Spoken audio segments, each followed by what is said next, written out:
Ladies and gentlemen, my name is Mangs, and today I am very excited to bring you a tournament game. Today we're checking out my first match in the Advanced Wars Mariner Cup, the first site-wide hosted tournament on Advanced Wars by Web in, I believe, 3 to 4 years? They stopped doing tournaments on the site for a very long while, but they are back, and I am very glad they are, because let me tell you guys, playing Advanced Wars in a tournament is a completely different experience to anything else you can do in this game. It really raises your nerves, it makes you very nervous, and it really makes you appreciate this game so much more.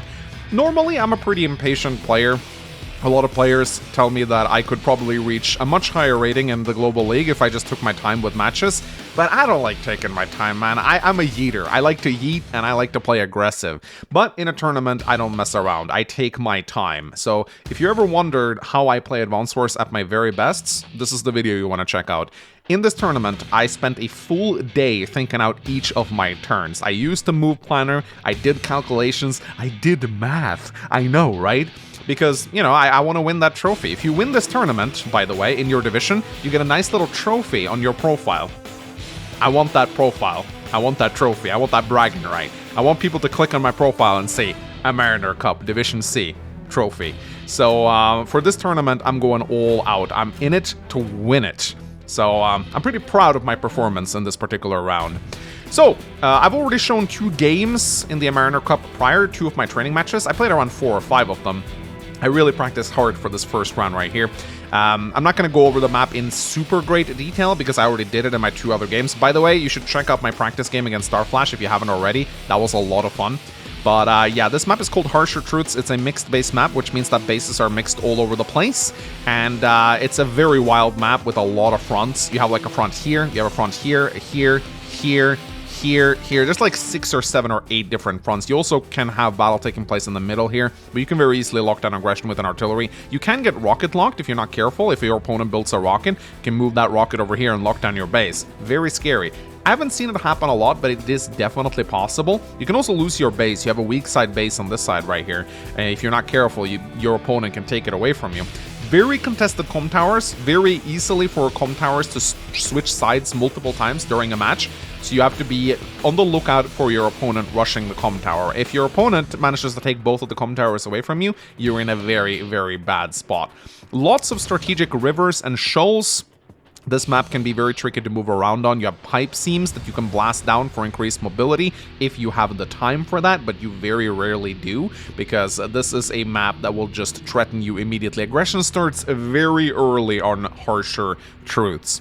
Now, my opponent for this particular round has a very funny name. His name is Sjukosnus. I don't know if he's Swedish, but I used to have a Swedish girlfriend. My first girlfriend that I had when I was 18 years old, I think. She was Swedish, and she used to use the expression "sjukosnus" as a chocolate kiss. Like, whenever she would give me like a kiss on the cheek, she'd be like, "Mwah, here's a sjukosnus." I don't know if that's actually why he called himself that, but every time I see his name, I'm reminded of my first relationship. So that's fun. Anyway, so he's almost 1200, so he's a fairly strong player. I believe in my particular division, he was rated between number 10 and 20, so he is one of the strongest players in my division. So right off the bat, I'm going up against a very strong opponent.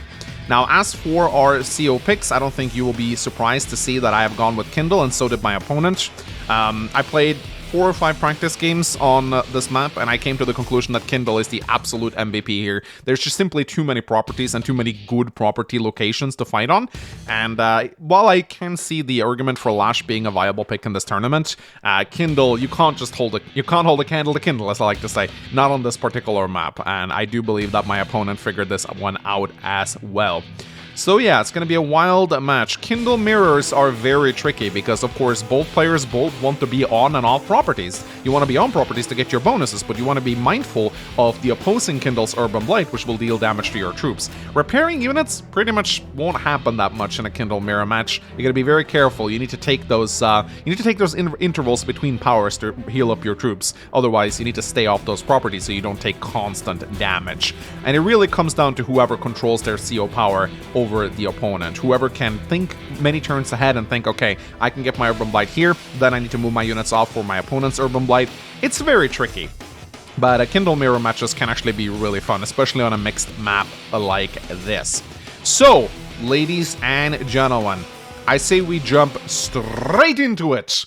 Let's begin with round 1 of the Mariner Cup. Mangs versus Chukasnis. So, I spent a lot of time researching openers for this particular map, thinking about what I was going to do, how I was going to do them. Then I looked at Go7's game, and I was inspired by his opener, and I completely changed up all my prep work to do something that actually ended up paying off a lot. I'll show you what I mean once we get into it. It's a lot of fun. So, obviously, though, the first thing you want to do is you want to grab the bases. This is pretty much, this is a no-brainer. You want to grab those neutral bases immediately. Now, player 2 starts with their base already captured, whereas player 1 doesn't. This is called a first turn advantage, in case you don't know, in case this is like the first pro game you look at. You may wonder why my opponent has a base and I do not. This is because I start, and he's player 2. So he gets that base as a bit of an initiative opener. Advanced Wars has kind of figured out something that chess doesn't, and that's the fact that whoever goes first has a big advantage. So it equalizes that by giving the other player even an infantry or a captured building. And I would say that Advanced Wars has figured it out pretty well, because the win rate on most maps for both players seems to be around 50-50. So it seems to be a good balancer. I wouldn't say one player has a distinct advantage over the other in any way. I remember when I used to play a lot of Hearthstone back in the day, whoever went second and got the coin and an extra card, I always found that to be a very strong advantage. I often wanted to be player 2 in Hearthstone, not player 1. Anyway, so both players just going for their nearby properties. There is some difference in the openers that you can go for, whether or not you want to go for it. So, Shugosnus, for example, he decided to go for this property instead of capturing this one. I would not do that, personally, and I don't think I do. As you can see, I just decided to go for the economic opener. He basically property skips to try and get this property sooner. This can pay off in the long term, but it's also scary to do it in a tournament setting, because you're essentially throwing away early game economy for the sake of getting some properties that you might not get otherwise. It's a gamble. He's gambling that this will net him some properties that he otherwise wouldn't be able to get, and that will equalize itself in the long term. But throwing away just 1k in the early game can be detrimental, because that suddenly can mean you don't get to afford that tank that you really want to build, for example. So you want to be careful about doing this. If you want a property skip, you better have a good reason for it. You don't just want to do it out of the blue. So here you go. This is what I was talking about. Recon. I went day 2 recon, and I did it completely on impulse. So this already, I'm just going against all my prep here. So I was spectating Go7's game. He's like number 2 in the world. He's definitely one of the best Advanced Wars players. And in his particular match, I noticed that he went day 2 recon.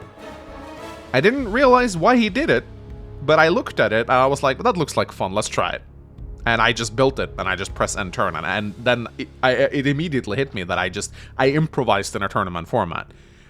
So, but as you will see, ladies and gentlemen, this ended up being a pretty good buy. I'll just pay attention to this recon. Pay attention to recon, Chan, okay? Because you'll see that this recon will go on a wild adventure. So just pay attention to recon, Chan, and this will be a lot of fun. So here, Shukosnus, now he decides to go for his property. You start with this airport. These airports right here start out captured, so you can get battlecopters out pretty early. So you want to be very mindful of that. You want to pre-build anti-air on harsher troops. If you don't, you're going to get taken with your pants down by battlecopters. And let me tell you, battlecopters very, very strong on this map. They can dart over rivers, they can hide behind mountains, hide behind pipelines. They are just generally an absolute pain to deal with. Now here, my opponent opens up a tank. It's a very good thing to build a tank in the center, because this gives it a lot of flexibility. It can go over here and threaten your infantry if you're not careful. It can go and threaten the area over here. It can go down and threaten this area. So a tank in the center, generally speaking, is going to be a very, very solid unit, because you don't know where it'll go. So it gives you flexibility. You never want to open up tank on your weak side. That's not a good idea. I used to do that in some of my training matches, and I got punished for it. So you want to be careful. This, as I said, this is each player's respective weak side. You only have one base, even though you have 2 airports on the side. If you build a lot of tanks here, then your opponent can just overrun you with 2 tanks from these bases, and you will statistically lose that battle. So be a little careful about that. Now here, I'm sending my recon out. Again, I don't really know why Go 7 did this. I mean, it's pretty easy to counter the recon. I guess the idea is to force your opponent to build tanks on their weak side. I do think that was the intention. It also can interrupt these properties right here if your opponent doesn't build a counter. But you'll see just how valuable this recon ended up being. I'm very happy I built it. Again, pay attention to its kill count. Of course, I have to respond with a tank of my own, and wherever Shukosnus decides to send his tank is probably where I'll end up sending my tank as well. Because, again, you don't want your opponent to bully you with their tanks. That's usually a very bad idea. So, Day 4 rolls in, and let's see what Shukosnus decides to do.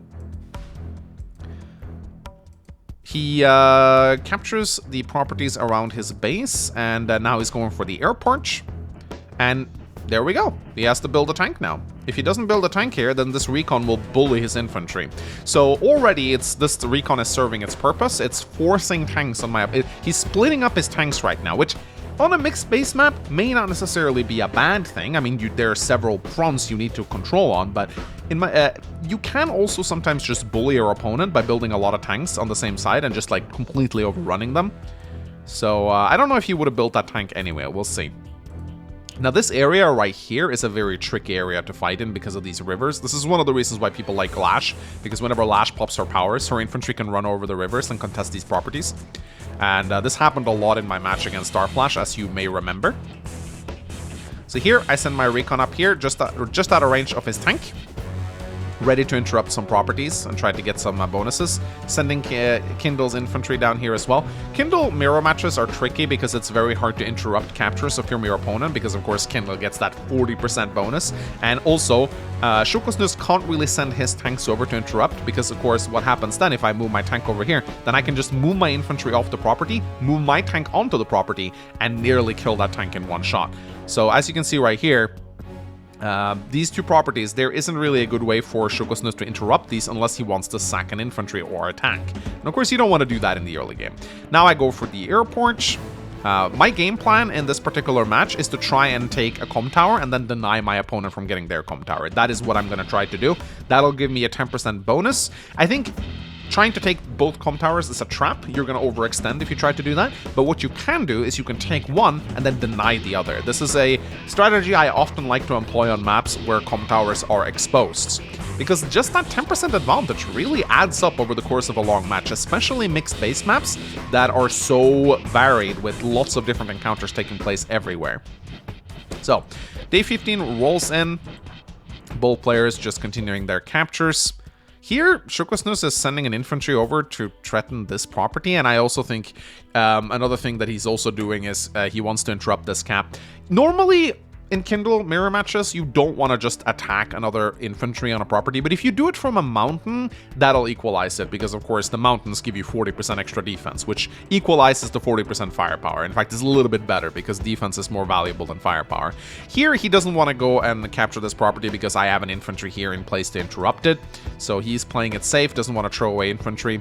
He has to move his tank onto this property. This is an important property, by the way, because it's a property adjacent to a base. So in Kindle matches, you want to be very careful whenever the opposing Kindle has many units in range here, because what she can do is she can pop Urban Blight, attack the tank, and then she can move on to a unit and strike your unit on the base. So with that 40% or 80% extra firepower during Urban Blight, which is very scary, and you definitely don't want that to happen. So, first battlecopter coming out of the gate here from Shukosnus. Builds a battlecopter right here. This means I have to build an anti-air, but I am happy to do that. I mean, I need to build an anti-air anyway, because he has another airport on the way here. I continue to cap some extra properties, sending my infantry this way, because I kind of want to grab this property before Shukosnus gets it. I finish my airport. And I'm sending my tank over here now to threaten some of the infantry in this area. I'm not particularly worried about this tank because I can build a battlecopter here, and I do believe that is my game plan. Now I'm positioning one of my units in range of the comm tower to try and grab that.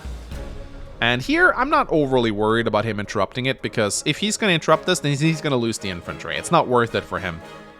I'm going to get this property probably anyway, because it takes him a lot longer to reach it, because I can reach this property within one turn. He has to go through a forest tile with his tanks, so he can't reach it as quickly as I do. here, I move a tank in here. I'm not worried about him striking my tank here at all. If he wants to strike this tank, he'll need to strike it from a road.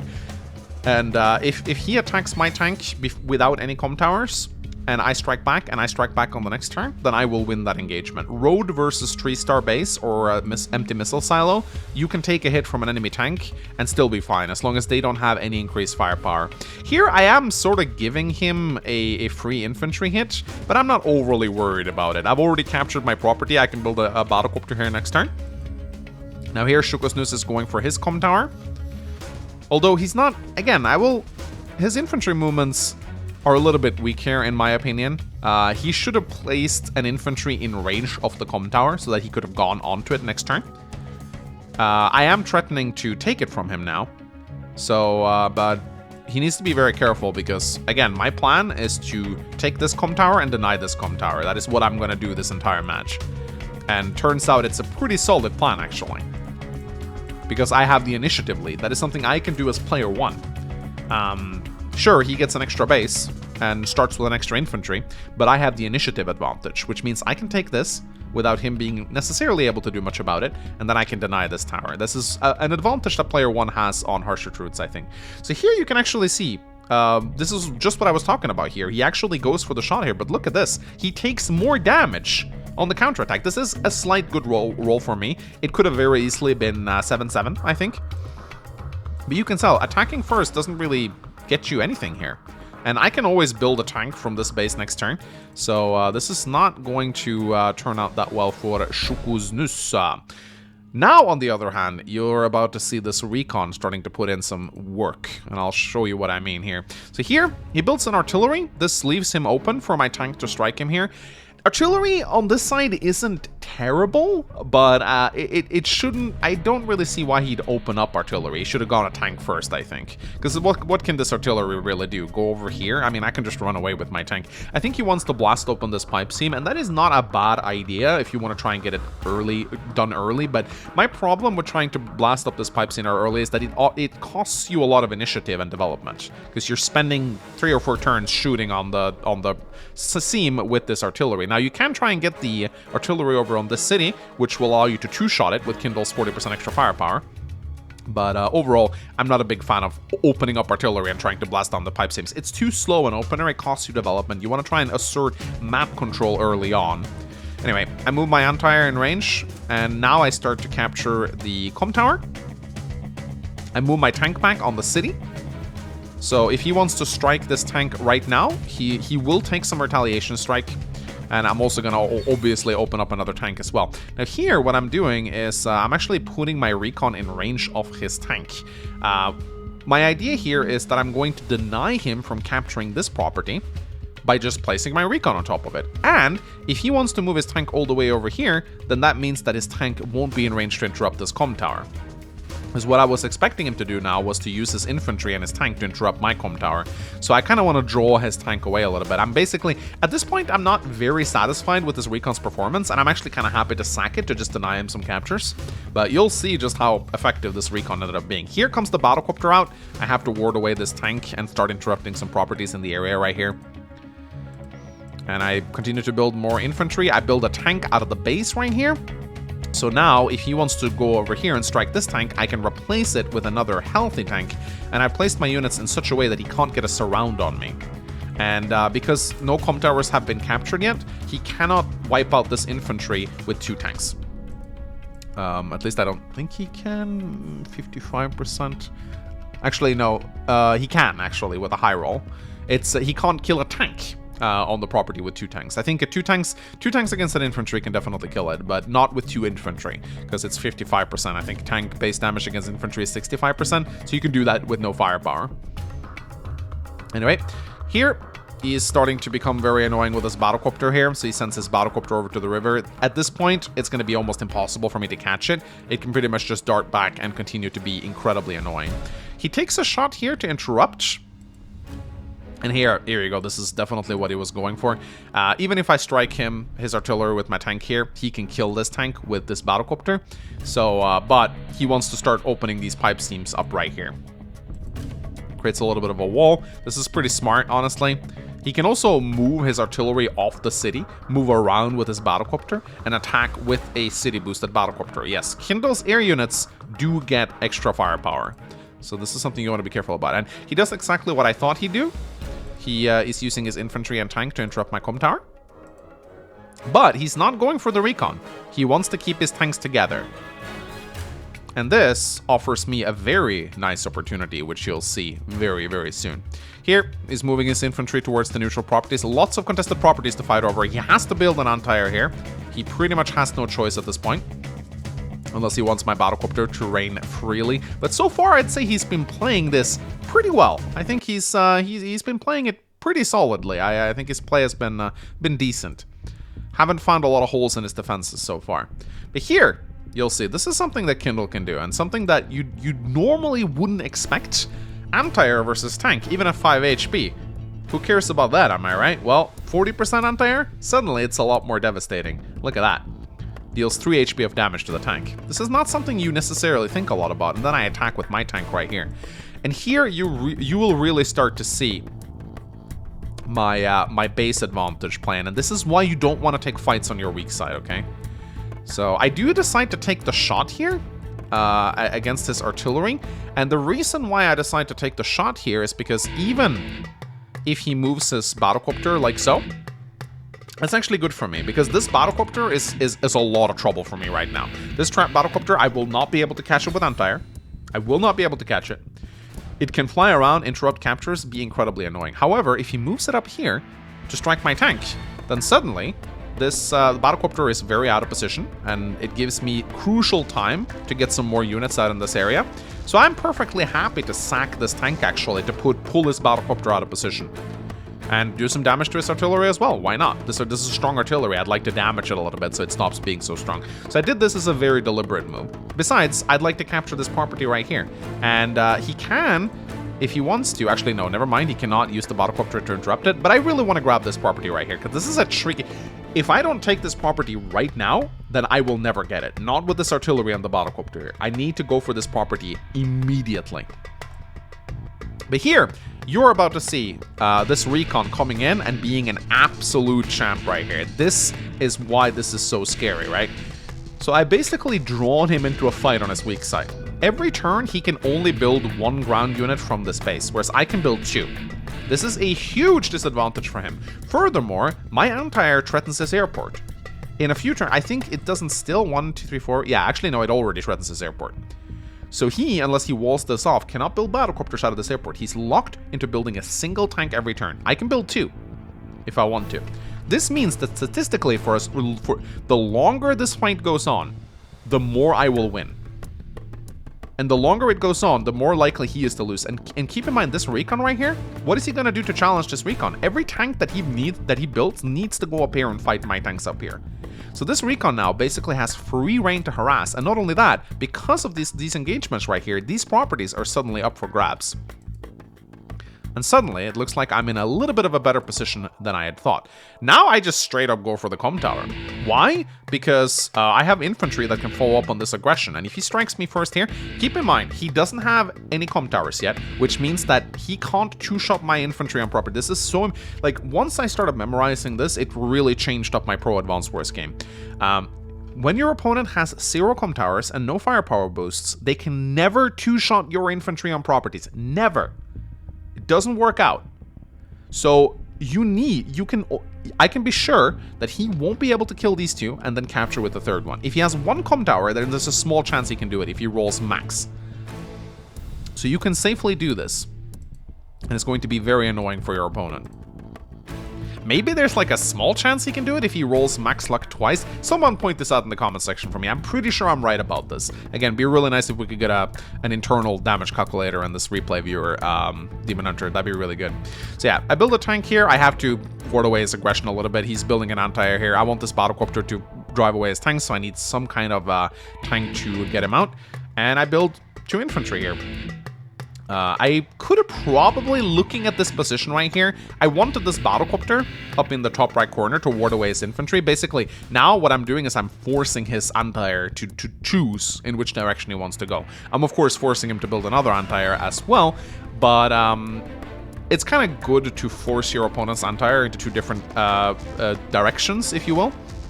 But looking at this opener right here, I'm completely ignoring his battlecopter because I know it's going to go up here and strike my tank. But looking at this, I think maybe it would have been better to push on the aggression on this side because I'm winning here. So yeah, I am giving up some of my initiative. But as I said, I really wanted to get this comm tower. That was kind of my game plan here. So here, Shukosnus decides to not utilize the city bonus. He's instead going over here to strike my tank. And he's going to be able to trap it. And he moves his artillery away from the seam, which I thought was a little surprising. He really doesn't want to let me get this one. And this is what I was talking about. Look at this right here. Look at this right here. 2 infantry versus my infantry. Boom. Boom. Can't kill it. He needs to use 3 infantry to kill it. So now he's in Scorched Earth mode. He's just trying to damage my infantry as much as possible to try and not get... to try and deny me the comm tower. Here, I was very curious about what he was planning, but he was, of course, charging up his power meter. So I was looking at this and I was like, oh, wow, he's actually hitting my battlecopter with his tank to try and get Urban Blight, that's a smart strategy, honestly. I think that's pretty decent. Deals a lot of damage to me, deals damage to my anti-air as well. This is a pretty good move. Also interrupts like 2-3 captures. So 4 captures actually. Interrupted 4 captures. This is one of the things about Kindle's Urban Blight on this particular map that always impresses me so much, is the fact that she can interrupt so, like, count the number of interrupts from Urban Blight alone in this match, and I'll tell you guys, like, it'll interrupt, I think, my estimate, 20 plus captures over the course of this game for one player. That's, or maybe for both. Like, I really, really think, so here, he gets very unlucky. He rolls minimum luck on his tank, and then he rolls minimum luck on his infantry as well. So that was pretty funny, honestly. Like, I laughed at that. That was always interesting whenever your opponent gets low luck rolls. But now he has to build a tank here, and you'll see the problems of fighting on your weak side momentarily. So my turn rolls in. He has to build a tank here. I have 1 tank, and I'm about to get more tanks as well. And look, this recon, it's going to be able to do so much damage to him. I can now pull my units back for repairs because he just popped his Urban Blight, and I am very close to getting my Urban Blight as well, and I'm probably going to pop it. I attack with my recon. Why not? Pop my Urban Blight. I'd say his Urban Blight was probably a little bit better than mine. I didn't really interrupt any caps with this, I think. Not really, but I still think it was a good idea to pop it.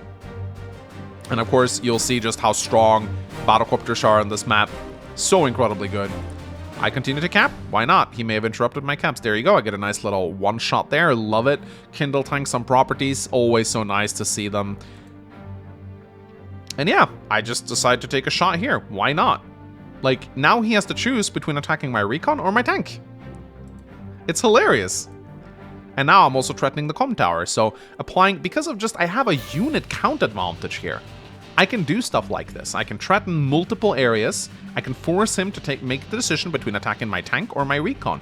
And because he can only produce 1 unit out of this base, what can he do? Now, I am giving up a little bit, like this anti-air here, for example. 1, 2, 3, 4, 5, 6. It's still threatening the airport, but he can block it off. But the problem is unit count. Now, I get a low roll on my luck roll there as well, which is a little bit annoying. But I feel completely justified going in and mopping up his unit count here. And you can see I am crushing him on his weak side.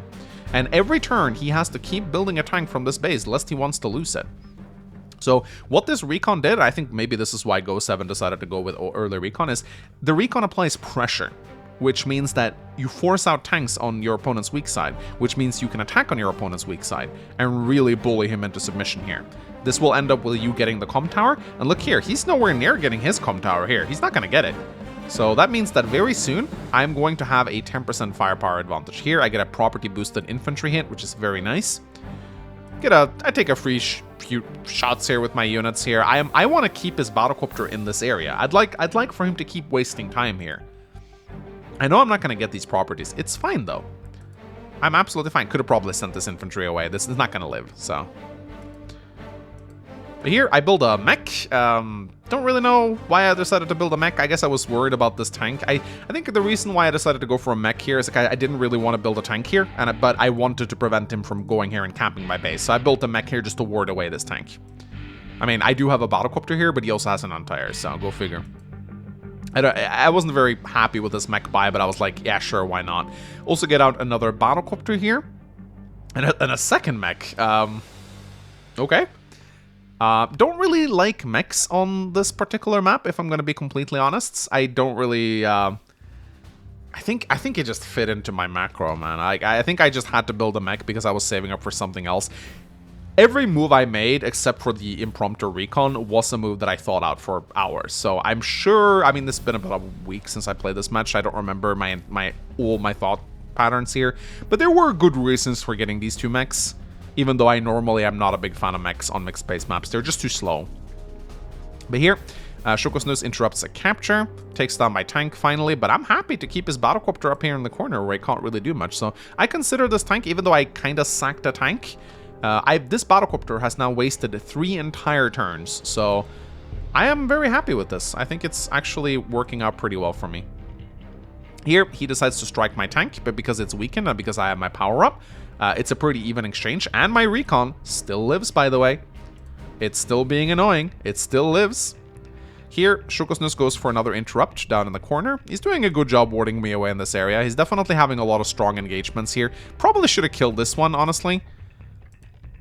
He has to pull back here a little bit. Now he's sending in his anti-air. The fact that I don't have a tank here now is hurting me a little bit.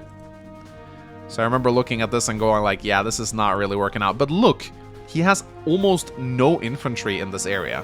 1, 2... Oh, and a 1 HP infantry right here. He's not going to get this tower, and I'm going to get this tower now. He builds a battlecopter, pretty smart. Moves his artillery back. His artillery movements were kind of janky. I think he should have just kept it on the property, honestly. But my turn rolls in. I get 2 properties, 3 properties, and a comm tower. So now I have the comm tower. This is safely secured now. All I need to do is to prevent him from getting this comm tower, and I should be in a very, very good spot. And here, look how annoying this recon is right now. I'm going to make it, like, just look at my movements right here. Boom. I use my other tank to kill it. There we go. And look how annoying this recon is right now. If he wants to attack from a city boost, if he wants the city boosts on this tank, then he'll need to base lock himself, which he really doesn't want to do. That is terrible for him. He really doesn't want to base lock himself. If he does that, then he's going to have an extremely weak position. So again, this recon has killed like 3 infantry now. It's really, really strong, and it's annoying the hell out of him. Also, it's locking up this property, preventing him from positioning his tank on it, which is what he really wants to do. And I have an anti-air here. He can build a battlecopter, but a 6 HP anti-air is still capable of reducing that battlecopter to practically nothing. Here, my battlecopter continues to dart away. Look at all the forest tiles. It's impossible for his anti-air to do anything. Also, Kindle doesn't have any movement boosts. I once again just decide to go for the comm tower, because why not? And now I do have to build a tank in this area. And my battlecopter presence is really strong right now. 3 battlecopters in the south, and his anti-air is locked up in the north. So he's in a bad spot right now. My battlecopters are basically having a feast. I'm capable of just mopping up a lot of his numbers. Now I joint cap. This is why I said he should have attacked this unit first to prevent me from doing that, because that was an easy joint cap moment. I sent my mech down. Don't really know why I bought that mech, honestly, but I'm sure it was a good plan at the time. Tank, infantry, and day 10 rolls in, and so far I'm definitely ahead. 34 unit count to his 29. Ahead in value as well, also slightly ahead in income. So overall, it's a strong position for me at the moment. The fact that I control a comm tower and threatening this one is really, really bad news for Mr. Chocolate Kiss right here. Now, he has no choice. He has to kill this anti-air because he wants to get out of battlecopter. And this is fine. I definitely predicted that he would do this, but I'm not really worried, honestly. I want him to continue building units on this side because I'm winning on this side. Now he is starting to move his battlecopter over here, and he's mopping up a lot of my units on this side. This is why mixed base maps are so fun, because you know, you think you're winning on one front, and then suddenly another front is collapsing. So mixed base maps are very back and forth. I really like it. Very rarely will you get stally matches on maps like this. I really think mixed base maps are just the best maps to play on, period. I wish all maps were mixed based, honestly. They just produce more fun matches. I know some people are like, I don't like unpredictability. I like it when they're just 2 big armies on each side and artillery. That's how I like to play Advanced War. Well, you're wrong, okay? You're wrong. You need to be mentally ill to enjoy stall matches. That is like a theory I have. Anyway, Shokosnus, he's regrouping and doing pretty well now. Now he's threatening. Now he's threatening to move in on my weak base now. And suddenly, it's looking really bad for me on my weak side. Look at this. He's amassing 2 armies together. He can go for an all-out assault on my base now. If I'm not careful, he might just end up taking it. So again, you want to be very cautious when your opponent is moving on your weak side. It can go very, very badly for you. So, day 11 rolls in. Let's see what Mr. Chakosnus... Or no, actually, it's my turn. I don't know why I thought it was Chakosnus' turn. Day 11 rolls in, I grab myself another property, and here I decide to go for a bit of a gambit. Here I decide to just go all out with my battlecopters.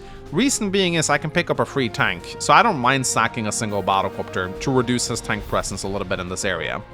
Especially considering I want to move in with my tank and do some damage to him.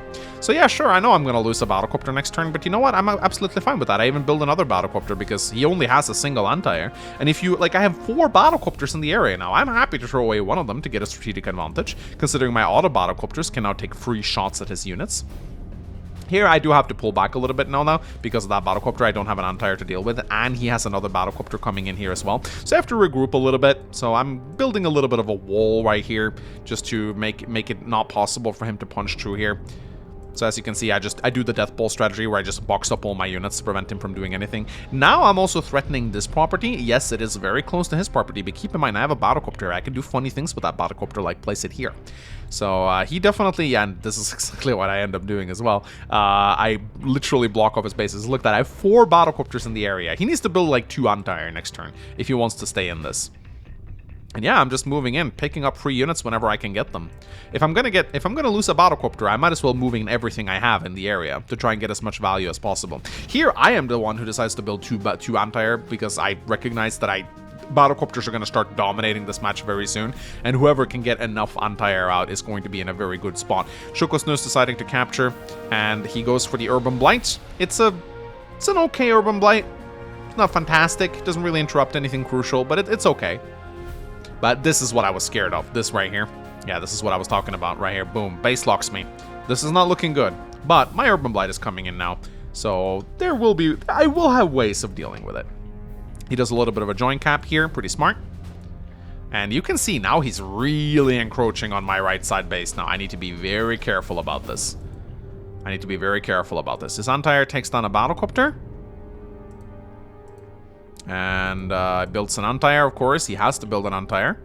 2 anti-air. And he takes up a free infantry hit here. Why shouldn't he? There we go. And he has to pull back as well.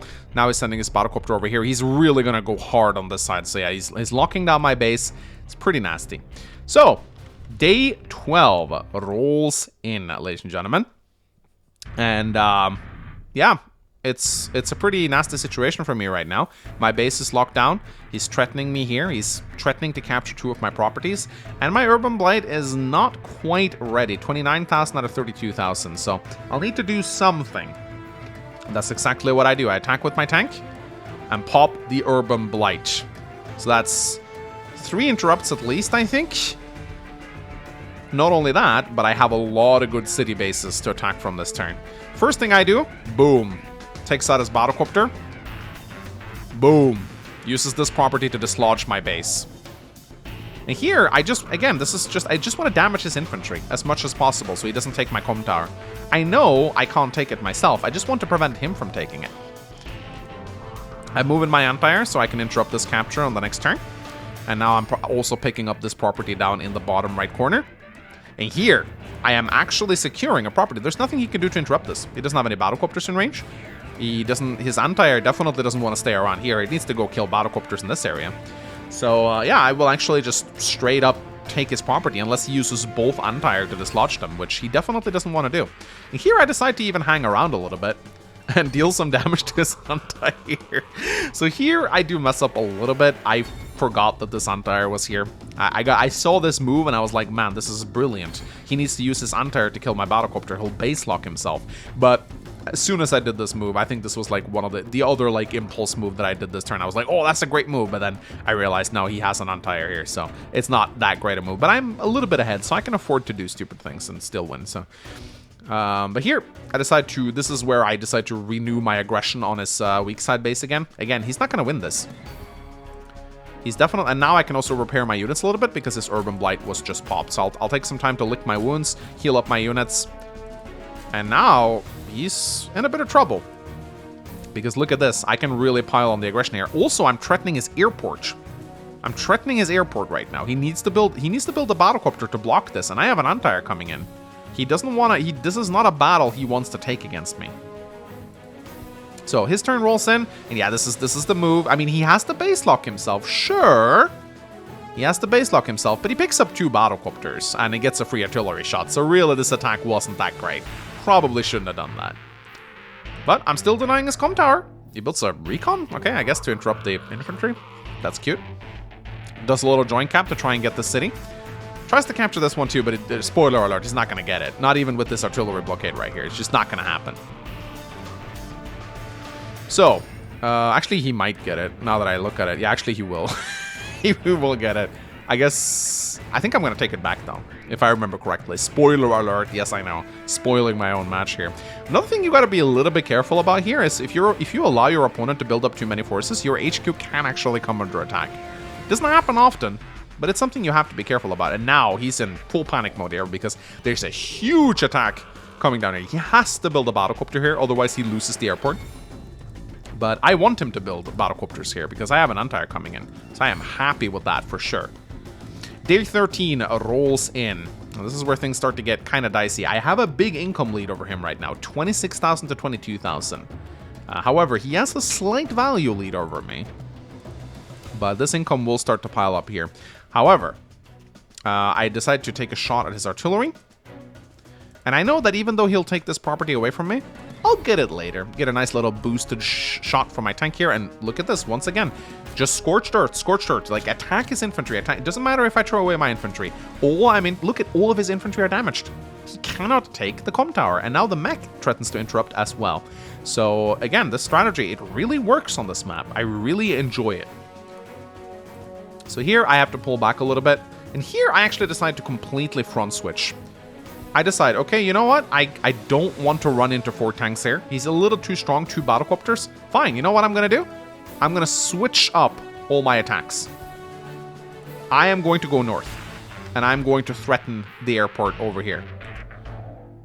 I even decide to combine my tanks together a little bit to get a stronger tank. And yeah, I just decide to go back. This mech now is guarding these properties right here. So I see an opportunity to just crush him in the corner and take his airport away, and I will take it. I have a slight income lead, so the longer this match goes on, the better for me. Front switching definitely favors me. I don't need to do anything. I don't need to win now. I am happy to drag this match out a little bit. Now, our income is a little bit equalized now, 24,000 to 25,000. In comes the battlecopter. This battlecopter, yeah, sure, it's attacking infantry, but what is it really going to do? He doesn't have that many infantry in this area. It's 1. So if you don't have infantry to follow up with your aggression, then what are you really going to do? But Shokosnus now, instead of trying to chase me up here, which is not going to work, he decides to front switch his focus. He now sends all of his units over here because he's like, oh, you want to try and take away my airport? Fine, I'll take away your airport. I have a big concave surrounding your corner. So you want to take my corner? We can just trade corners. That's completely fine with me. And that happens sometimes on a mixed base map. You trade away certain fronts for other fronts. But he doesn't want to completely give up this area. Still hasn't captured this comm tower. He has to base lock himself here, sadly, to take out this infantry. So that's 1 less unit that he'll be able to build this turn. And that will add up in a mixed base map. Here, don't really know what he's doing here. I guess he has to move this battlecopter away from the anti-air. But his front here is very weak, so he needs to pull back, lest this entire front will just crumble. But the fact that he's moving units over here, I think maybe he should have pushed his units back here, because he will lose on this front very hard in a few turns if he doesn't do anything. Here he decides to go for my mech, which is pretty smart. He doesn't want to let that mech take over the comm tower.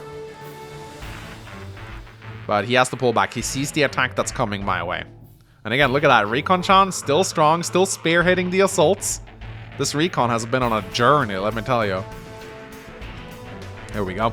And here, I decide to take back the city, which rightfully belongs to me. I know I'm not going to get it right away. Here, I feel comfortable taking away his infantry because I have an anti-air backing up, and he doesn't have any tanks in range to strike my anti-air. And suddenly, you can see his front here is collapsing really hard now. I take away his infantry. He doesn't have a single healthy infantry. He's never getting this tower. He's never getting this tower. Now I'm even threatening here a little bit. It's a little bit risky, but I kind of just wanted to draw him away a little bit from this area because I really don't like fighting on my weak side.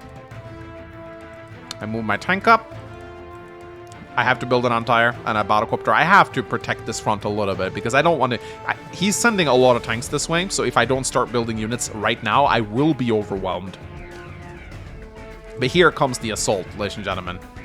I leave an anti-air in range of his airport, just in case he gets some funny ideas about building more battlecopters.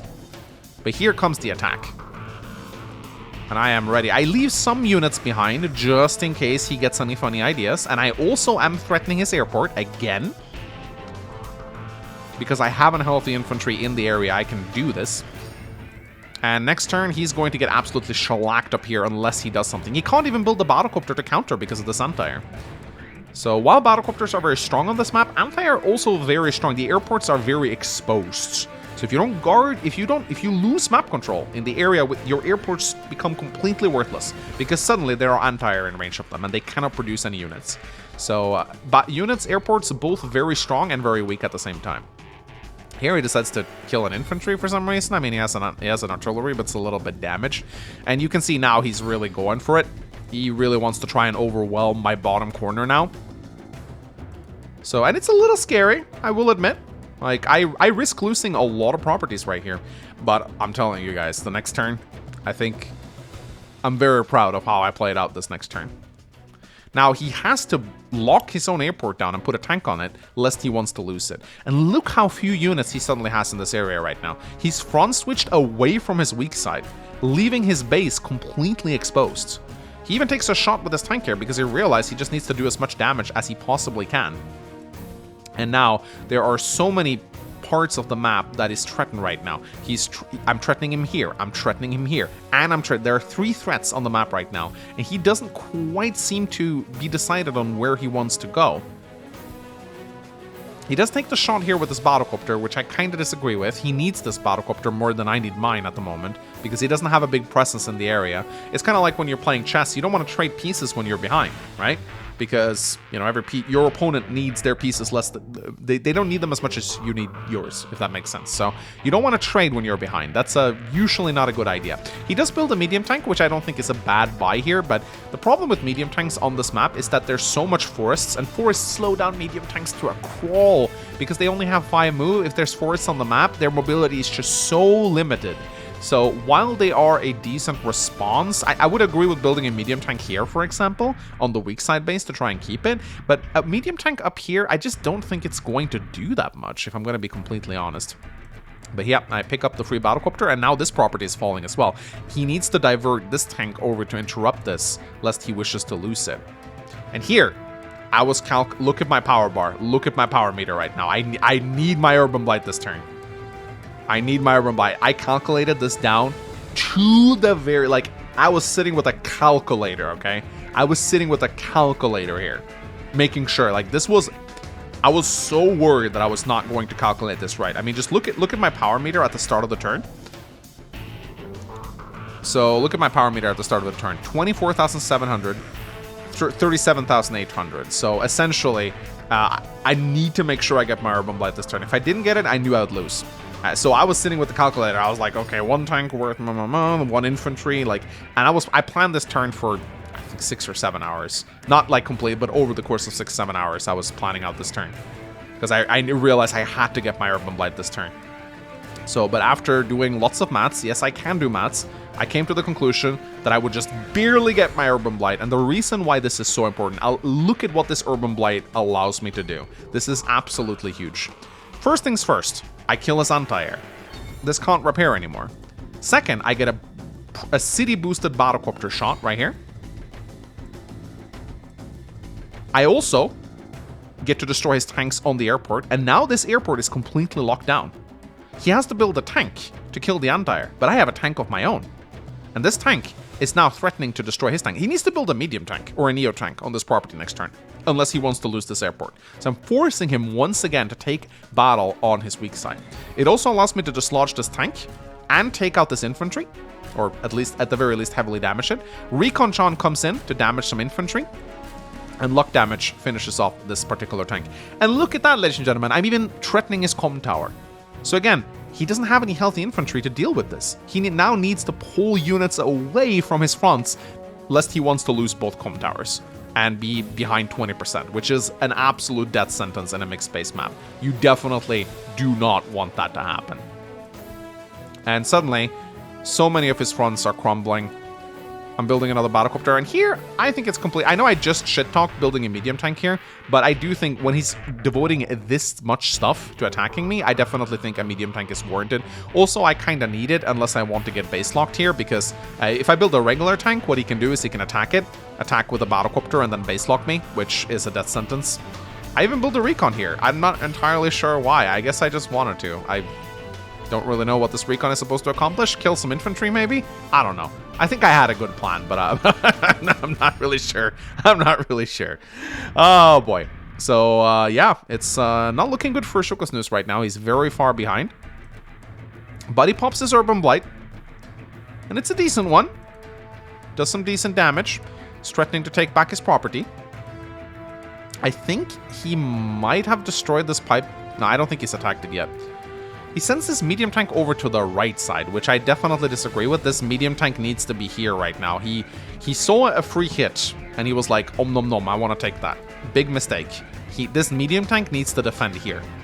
So this was a bait, and he took it. And yeah, this is exactly why I needed a medium tank right here, because a regular tank would have just been killed. So here, he has to build a tank. He probably should have built a medium tank, but I don't think he could have afforded it, because I'm 4k ahead of him right now in income. So this is not looking good. He has to pull back, but he will. There we go. He just... I'm actually a little surprised. I thought it went on for a little longer. But I guess this is just the part where he just resigns. Because what is he going to do? I mean, just look at this. He's losing his airport. He's losing over here. He's losing his comm tower. He's losing on this side. Yeah, it's GG. So, ladies and gentlemen, I really enjoyed this match. I don't usually say this, but I think I played extremely well. And I think I really shine on mixed space maps. So, yeah, I'm advancing on to round 2 of the Mariner Cup. The game is currently ongoing at the moment. It's I'm playing Javier against Von Bolt, and it's a more standard map. It's still pretty deadlocked at the time of recording this video, but I think I have a good chance of winning that as well. As I said, guys, I'm in it to win it. I'm gonna win Division C. I'm coming for that trophy, Advanced Wars by Web. I'm gonna have it on my profile as bragging rights. Anyway, ladies and gentlemen, I hope you guys enjoyed this tournament match. I'm gonna cast every single game that I play in it until I get knocked out or until I win it. I'm also in another tournament right now called the Quack Cup, which is a high funds tournament. So really props to Advanced Wars by Web for hosting the tournament again. That makes me very happy because it's a lot of fun. Anyway, guys, let me know if you enjoyed this map. Shukosnus, if you're watching, GG, well played. No re. Thank you guys for watching. I'll see you guys next time. Bye-bye.